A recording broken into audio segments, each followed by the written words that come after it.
Hey, hi everyone. Welcome back to this week's webinar.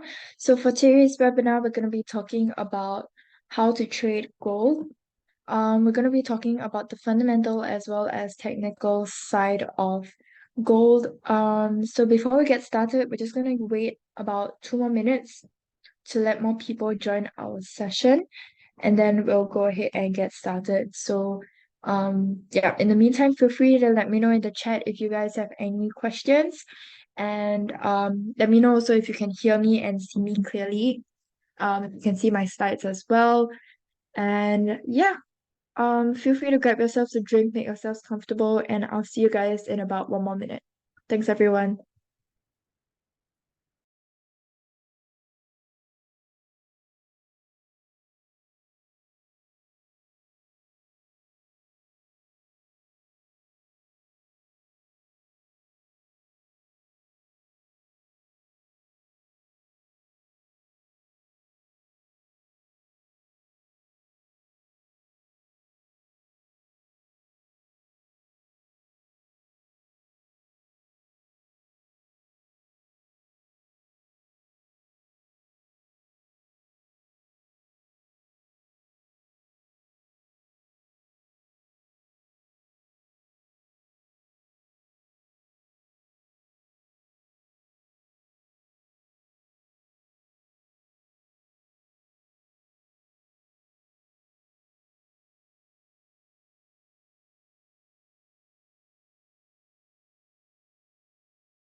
Okay, let's go ahead and get right into it.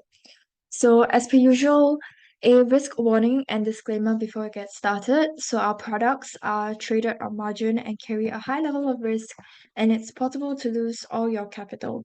These products may not be suitable for everyone, and you should ensure that you understand the risks involved. A disclaimer: the information in this webinar should not be considered investment advice or an investment recommendation, but instead educational material only. This material is just the personal opinion of the author, and the client's investment objectives and risk tolerance have not been considered. IronFX is not responsible for any loss arising from any information contained herein, and redistribution of the material is strictly prohibited. Okay, so I'm Melanie. I will be your speaker for today. I am an investment analyst from Everest Fortune Group, who were finalists for Best FX and Equity Research from 2019 to 2021. So here's our agenda for today. We're just going to look at some fundamentals first, and then we'll look at some trading strategies for gold, some indicators that you can use, and I've also included some stop loss techniques, so some exit as well as entry rules as well. Okay, let's get started. Feel free to let me know throughout the webinar if you guys have any questions. Just let me know in the chat. Okay, so firstly, we're going to start off with the fundamentals, okay?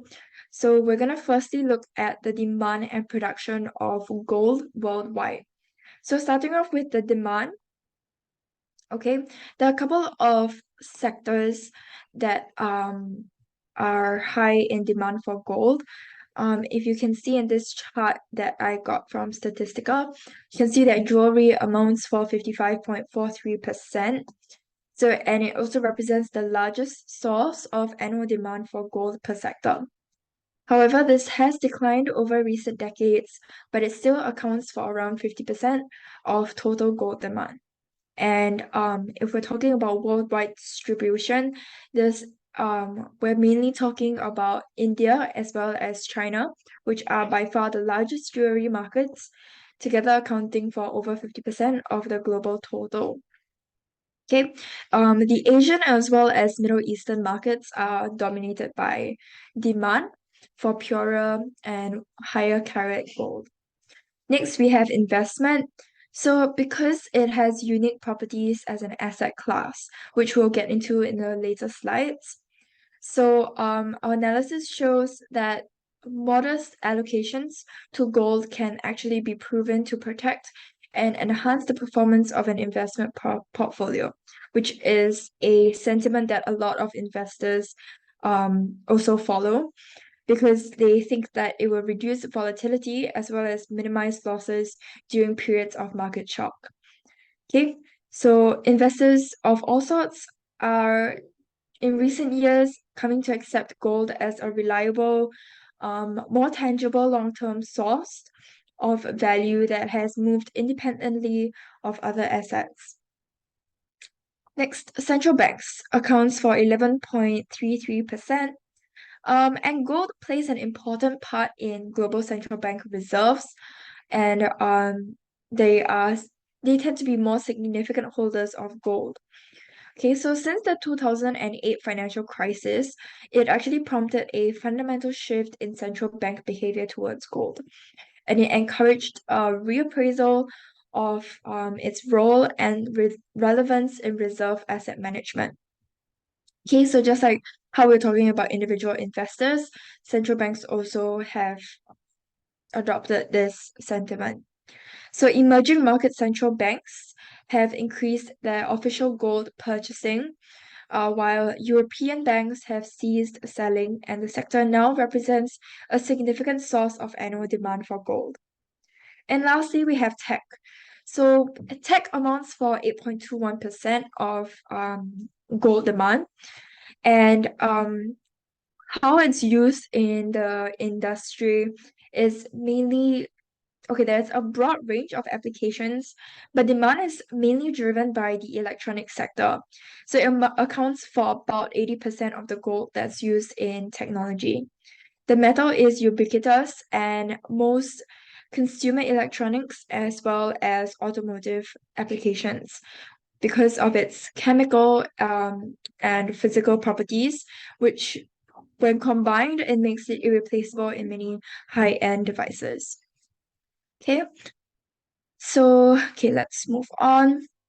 So the 2021 gold consumption, this is across a couple of major economies in the world, but you can see that the largest consumer of gold in the world in 2021 is China as well as India, which is what we talked about in the previous slide.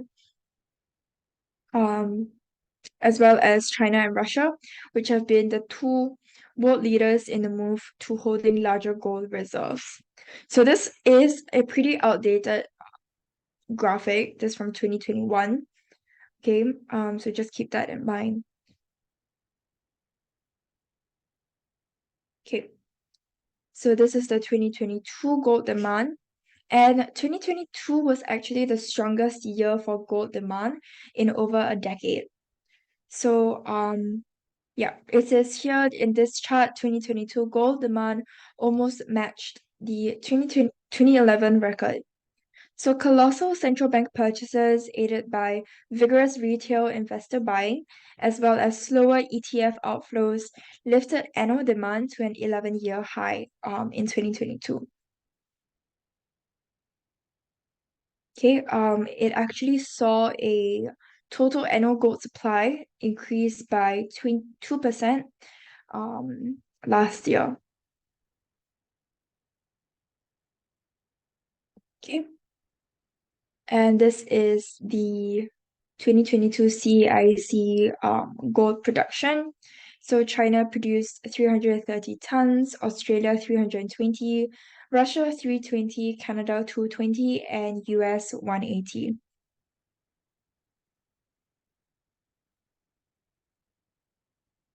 Okay.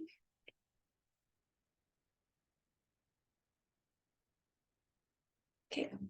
So next, let's talk a bit about how gold is used to hedge against inflation as well as crisis. And with people speculating on an upcoming recession, we could be seeing gold being bought a little bit more in the recent months, as well as in the coming months.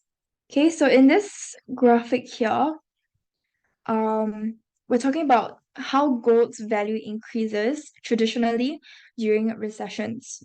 So gold has been traditionally considered a safe haven asset for investors when markets are in turmoil. So how does gold hold up when the economy tumbles? Okay, so this graphic uses data from macro trends to highlight gold's price movements during recessions and compares it to the changes in the S&P 500.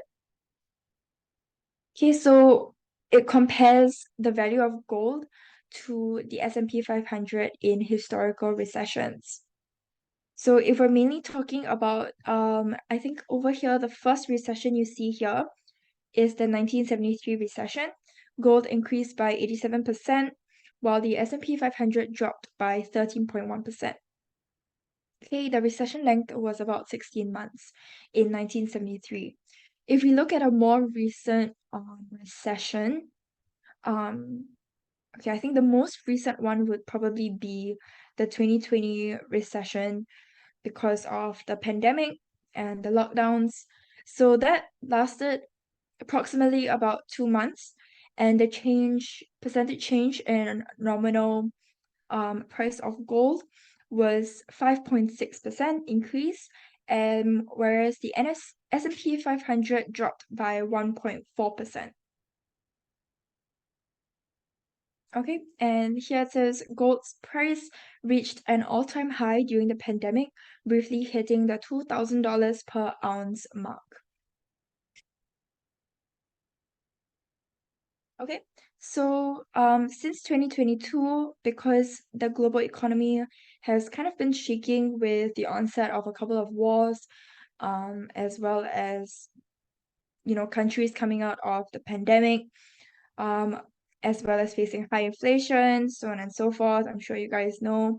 So investors are speculating that it might be gold's time to shine in recent years from 2022, even until now, 2023. Okay, but in fact, history shows that gold often outperforms US stocks and the dollar following interest rate hikes after underperforming in the lead up to rate hikes. Additionally, high inflation is eroding the purchasing power of each dollar, incentivizing investment in a tangible asset like gold as well as other hard assets. Okay, so with geopolitical uncertainty around the world at a high and the US consumer sentiment at decade lows, what do you guys think about how gold will continue to be a safe haven asset as we move on to 2024? Feel free to let me know in the chat. Okay, I'm just gonna continue. Okay, so this is just a gold versus US recessions chart. This is a weekly chart, that just measures gold futures as well as the period of recessions, on a weekly time frame. And then if we look at gold versus inflation, you can see that it's kind of negatively correlated. As the CPI rises, we can see that the value of gold rises as well. Okay. Okay, let's move on. So now we're talking about the US dollar relationship. So, relationship with gold. So we see here, the robust labor market basically indicates that the Fed will probably keep rates higher. There's a high chance that rates will probably not be cut so soon. And if we look at DXY as well as bond yields, they've spiked on stronger than expected employment figures. Okay, however, these moves were short-lived.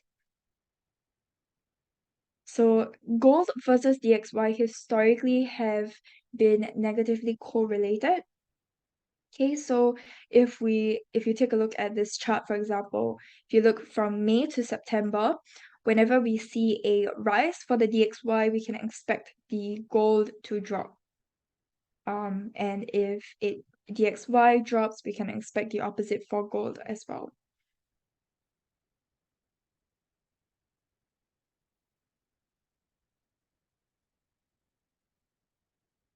Okay. Next, let's look at the gold versus US 10-year bond yield.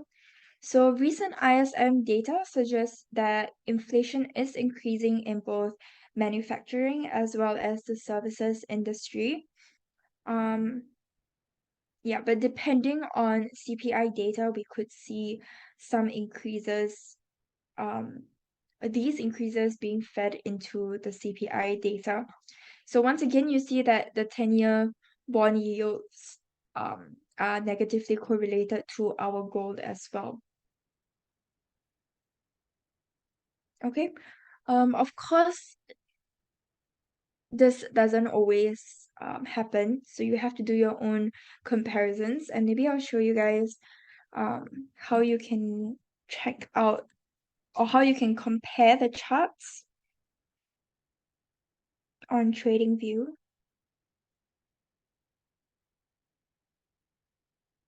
Okay, let me just pull up my charts.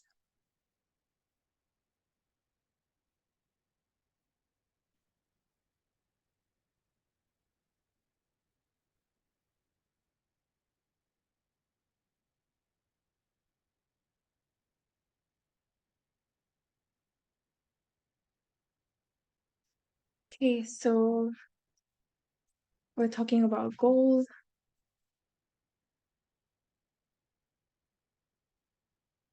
Okay, and if I want to add another chart so that I can compare it right on the same chart, I just press this addition sign and then click on this same percentage scale. Okay, you can of course click on the new price scale, but then you would be comparing on a different scale. So I just like to click on this one. Okay, and you can see yeah, as I've explained before, the DXY or the US dollar tends to be negatively correlated to the to gold. Okay, so when you're analyzing, you can use this feature. Wait, let me see. Can you guys see my screen? Yeah, okay. Yeah, you can use this feature to basically analyze two charts at once.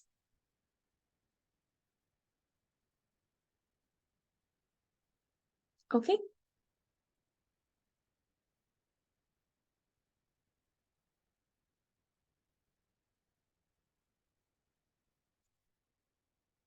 Okay, let me know in the chat if you guys have any questions.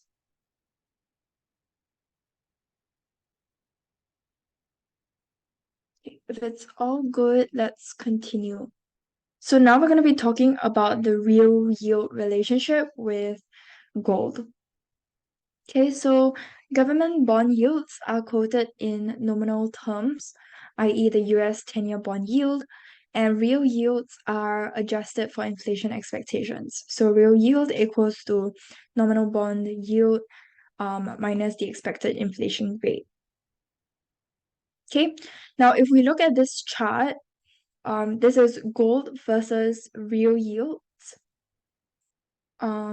Okay, inverted real 10-year treasury yields. So the interpretation of this, maybe I'll just pop the website into the chat for you guys to take a look at. But the interpretation for this is that the real interest rate is defined as the difference between the nominal interest rate and the expected inflation rate. Okay, so the correlation between real interest rates and the price of gold in this chart is minus 0.82. So basically, when real yields go down, gold goes up. So this links closely to what we've been talking about throughout the webinar, which is that, DXY, S&P 500 tends to be negatively correlated to gold. Okay, but we can see now that real yields are also negatively correlated. Okay, so this correlation explains why inflation is gold's best friend, while rate hikes are probably its worst enemy. Okay, so the reason for this is because rising interest rates also mean rising opportunity costs of holding gold. So gold neither pays dividends nor interest. So it's relatively expensive to hold it in the portfolio when interest rates are high. On the other hand, when real yields are negative, holders of cash and bonds are losing wealth. So investors are more prone to buy gold in that scenario. Okay?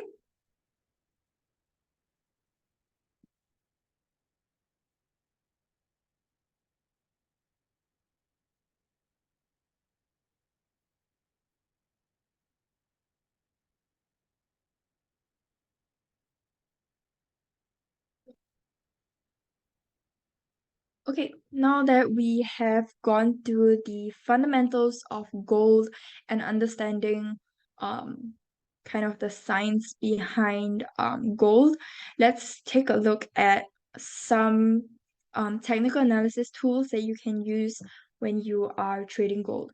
So trading gold is pretty similar to trading any other currency. Of course, the only addition is that you should be taking note of your fundamentals as well. The fundamentals that we've mentioned previously. Yeah, specifically for gold. But as for your risk management strategies, they should be about the same as any other currency.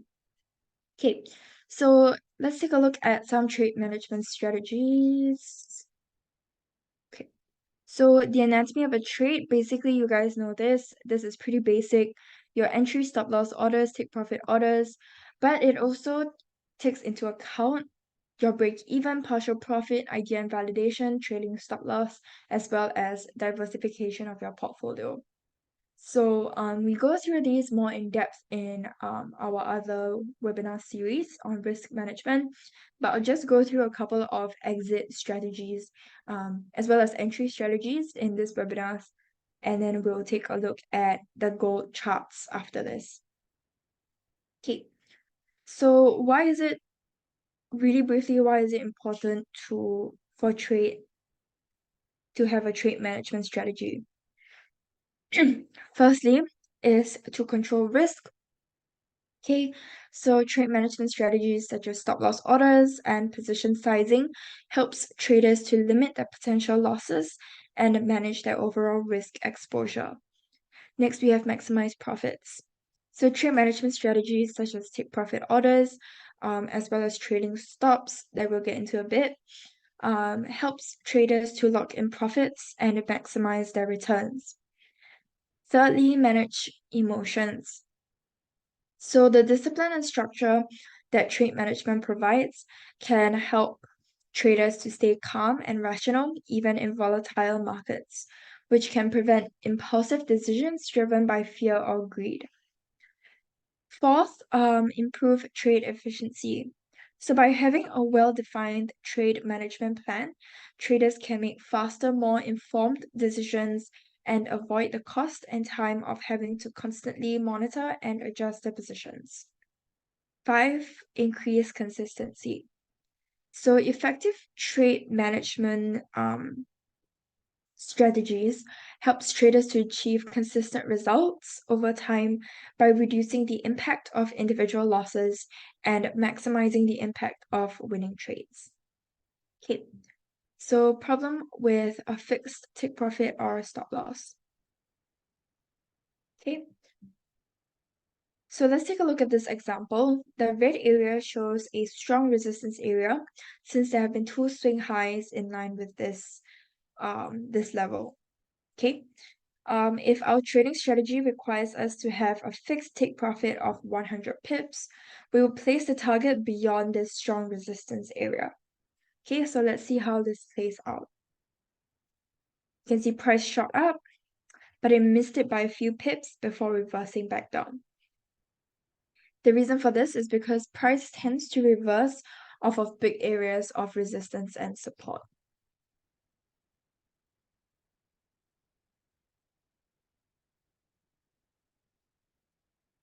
Okay, so in an alternative scenario, if we had placed our take profit before the key resistance area,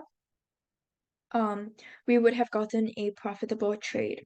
So it's important to look at the charts and adjust your take profit and stop loss accordingly. Okay, so this is the proper stop loss and take profit placement that we tend to recommend. Okay, so your stop loss, we typically recommend you to place it beyond the major resistance area, and the take profit would be placed before it. Okay. Okay, and this is the reason for it.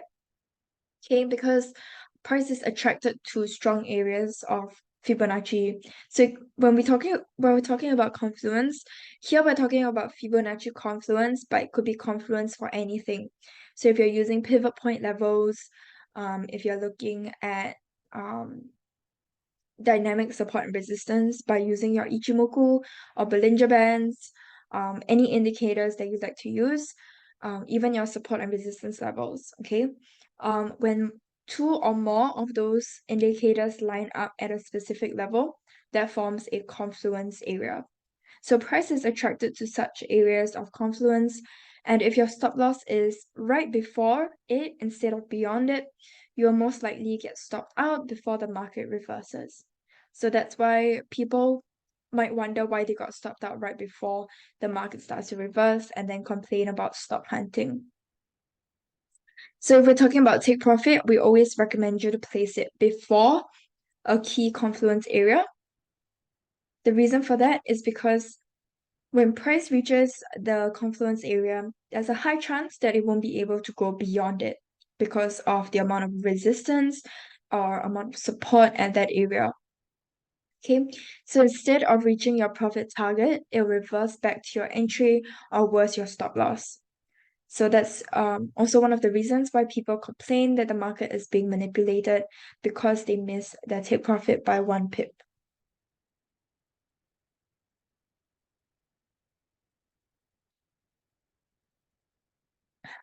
Okay, here's an example to show you why you shouldn't have a fixed stop loss. So this applies for really any trade that you are looking at. It um doesn't just have to be for gold. Even if you're trading currencies, it's the same thing. Okay. Yep. So here's an example. So here we have a support level with two swing lows that are in line with one another. Price has bounced off this support level and we are expecting it to continue to rise to the swing high resistance. So our stop loss of 100 pips is fixed at the 1894.75 level. Okay, which is at this support level here.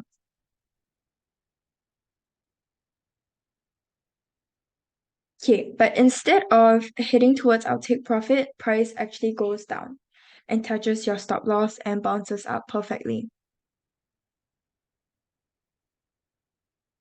Okay, so what we should have done instead was to place our stop loss slightly beyond the key level of support or resistance so that we are not stopped out at the support, since price tends to be attracted to key levels of support and bounces off of them. Okay, so let's talk a bit about some entry and exit. Okay, in this case, we're talking about stop loss placement. So exit strategies. Okay, so this is why it's important to have dynamic stop loss and take profit placement. Dynamic stop loss is a trading strategy that's used to manage risk, in which the stop loss level is adjusted dynamically based on market conditions. The level of the stop loss is continually moved to a more favorable position as the price of an asset moves in the desired direction. The goal of a dynamic stop loss is to lock in profits while minimizing potential losses. So the placement of the stop loss can be determined by various technical analysis indicators or other market conditions, such as volatility or market trends. Okay, so let's look at some indicators that you can use. Okay, so firstly here we are looking at a simple example to demonstrate a dynamic stop loss. Okay, so price firstly bounced off nicely off of the support level here. So it's a swing low support at 86.721.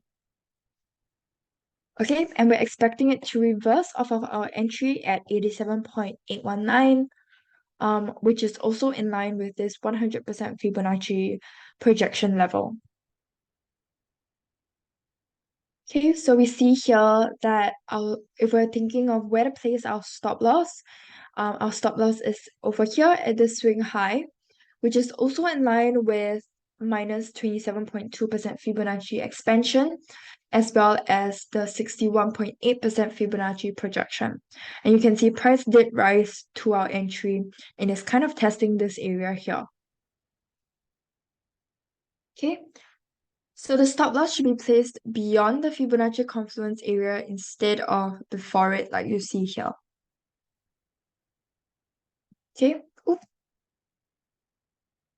And you can see we would have been stopped out if the stop loss was placed at this Fibonacci confluence instead of beyond it. Okay, so it managed to reverse off of it and it's heading back down to our take profit. Okay, so it perfectly reversed off of the confluence area here and towards our take profit. Okay, another example here.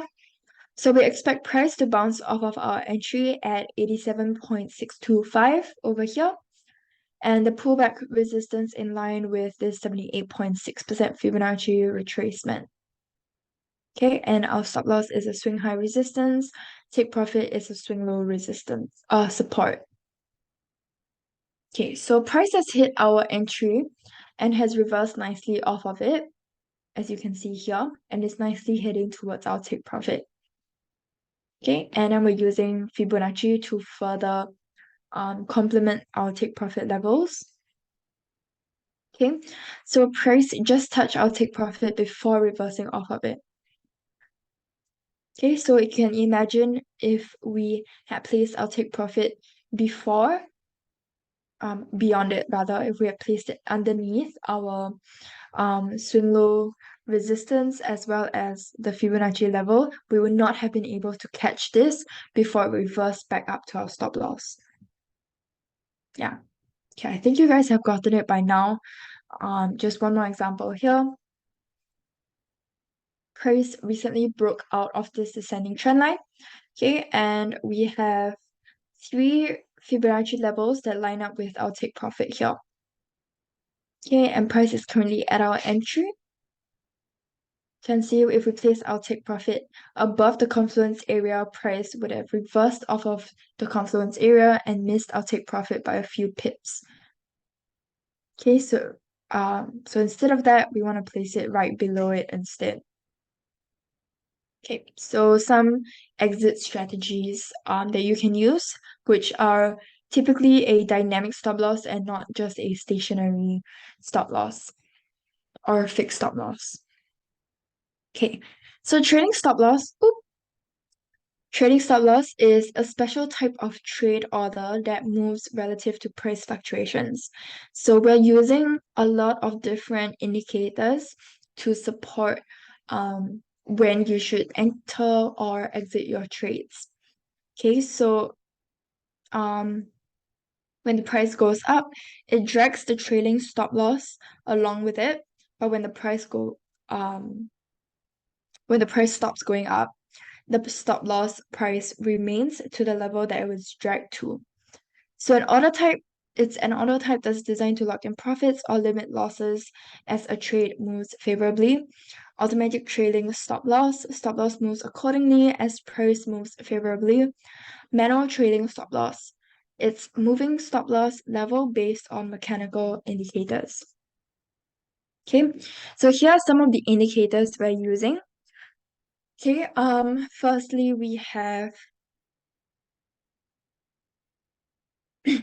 you have your moving averages, okay, and then you have your parabolic SAR, or is that, I think that's the chandelier, and then we have the ATR, we have your support and resistance levels, and then this is your parabolic SAR. Okay, so let's talk about how exactly you can use them. So trailing stop loss is over here, we have a sell entry. So our sell entry, here we're using a moving average, and we can see price is moving, it's breaking out of this ascending trend line. Okay.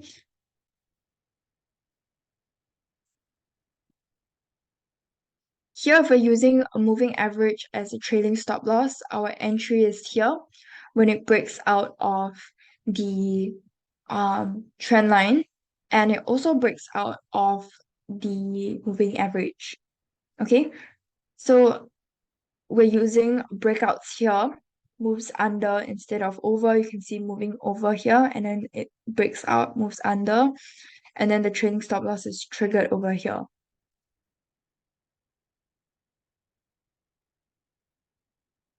Okay, and it got us out before this happened.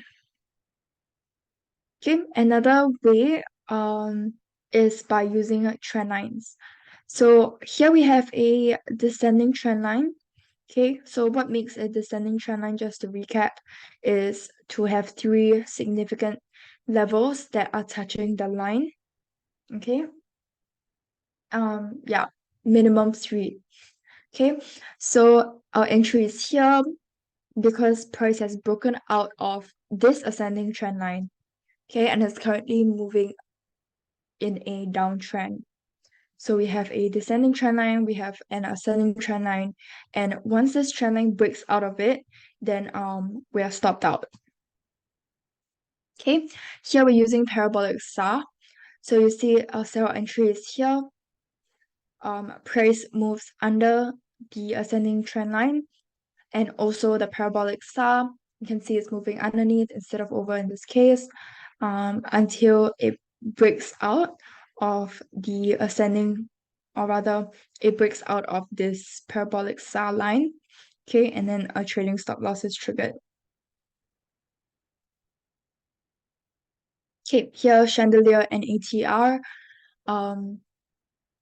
Okay, same thing, sell entry with this line, and we're using both ATR as well as chandelier in this case, so both moving under, and the trailing stop loss is triggered once price has broken out of these two indicators. Okay, so this is how we use it for in an example. So here we are using Kiwi dollar, but of course you can use it for any commodity, any currency that you're thinking of trading. So once again, we have a price breaking out of this ascending trend line. Okay, it's also moving, or rather it's breaking out of the moving average, and it's moving downwards, or rather it's moving below. Okay, so here we see price moving above the moving average. Once it breaks below, that's a sign that we could see a change in trend. So it's moving downwards. Here is our sell entry, and we're going in for a sell towards our take profit, which is over here. Okay, at this swing low here. And then we are stopped out when price hits this moving average and breaks above it. Okay, last example, dollar CAD. This is a support and resistance example. So we see price Once again breaking out of this ascending trend line. So that's our sell entry with our stop loss placed just slightly above, and I'll take profit at the swing low here. Okay.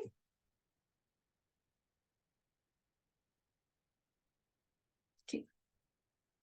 Now let's take a look at, let's maybe analyze gold together now. Okay. So I like to start off by looking at the higher time frames first, the weekly and daily time frames. Okay, because then I get an idea of what the general directions are of the trend. So you can see there is an uptrend here, but it looks like there has been a recent reversal. If we look at our daily time frame, um,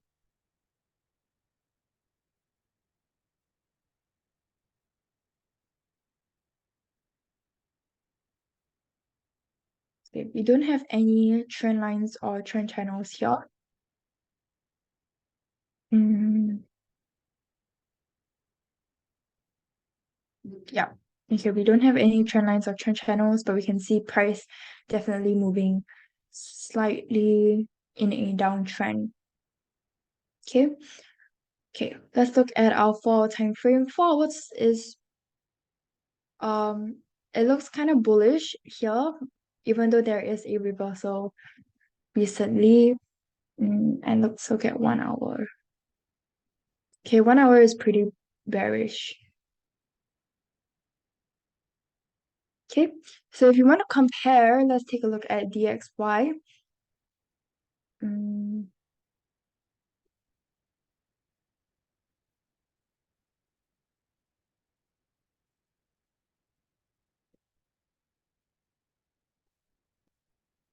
okay, so if you're not super sure mm,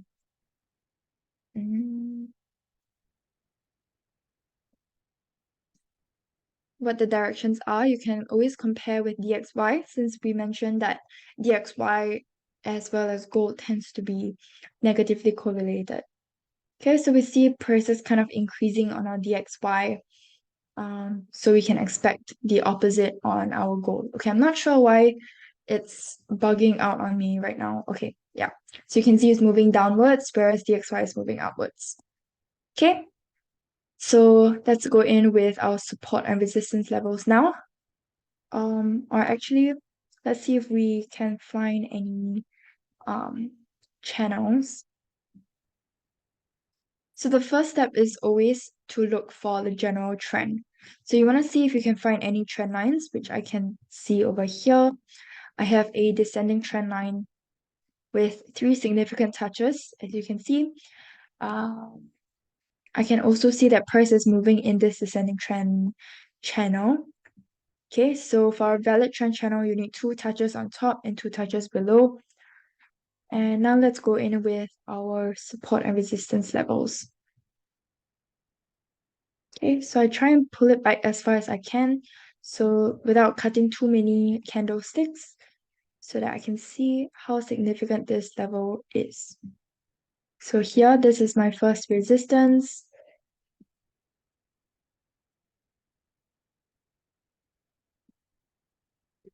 This may be my first support.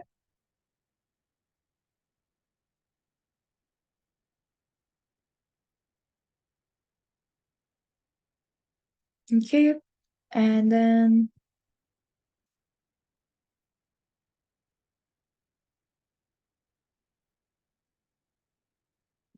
okay, maybe here.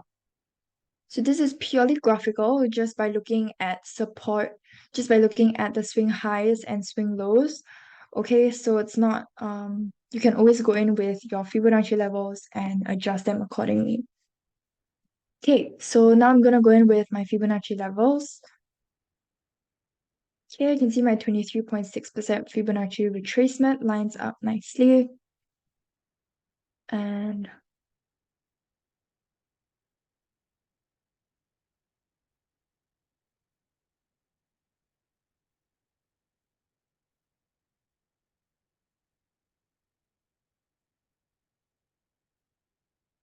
okay, my 78.6 also lines up nicely.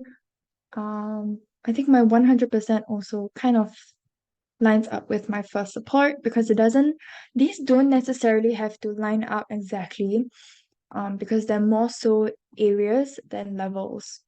Okay, and I like to get rid of the 0 and 100 ooh, if it's not necessary.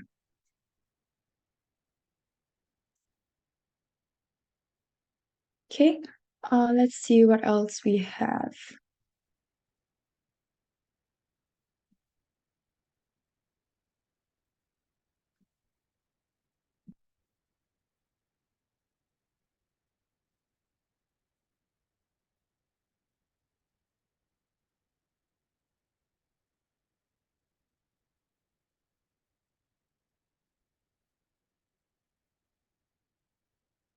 Mm, okay, my 23.6 lines up with my first support as well.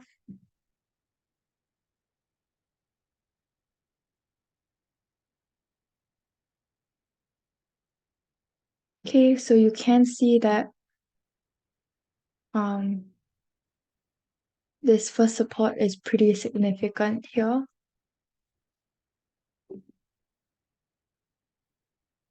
Okay.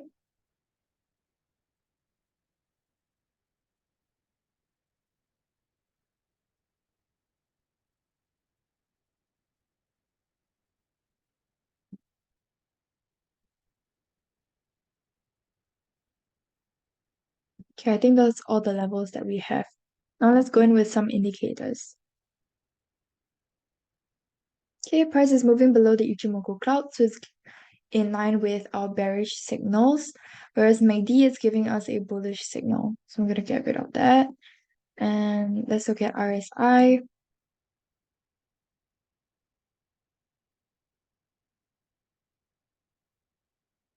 Okay, RSI isn't really telling us much. Let's take a look at moving average, EMA, and SMA. Okay, so price is moving below our EMA, so it supports our bearish signal. Um, and over here, we see that price has crossed over, which signal a change in trend. And you can see price definitely did drop over here. Price is also continuing to move below our SMA, which also supports our bearish signal. And because they haven't crossed over each other, we can continue to expect that price is going to continue in this downtrend. Okay, but I will say that because there is a confluence area here at our first support, and that's why you see price being attracted to this area, we could see a bit of resistance here and price reacting off of this area as well. So yeah, just keep that in mind. Maybe let's look at Bollinger Bands as well.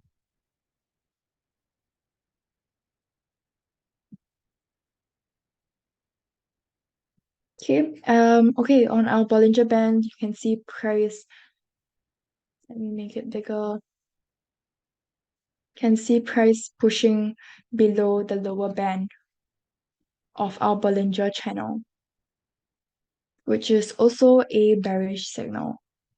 Okay, so yeah, we could see prices continue to drop here.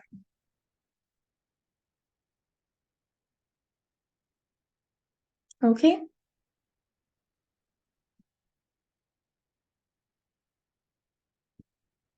let me know in the chat if you guys have any questions.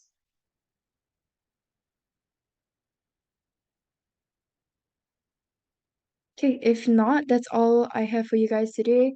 Thank you guys so much for joining me. I hope you guys found it helpful, and I will see you guys next week. Have a great rest of your week, and see you guys soon. Bye. Thanks, everyone.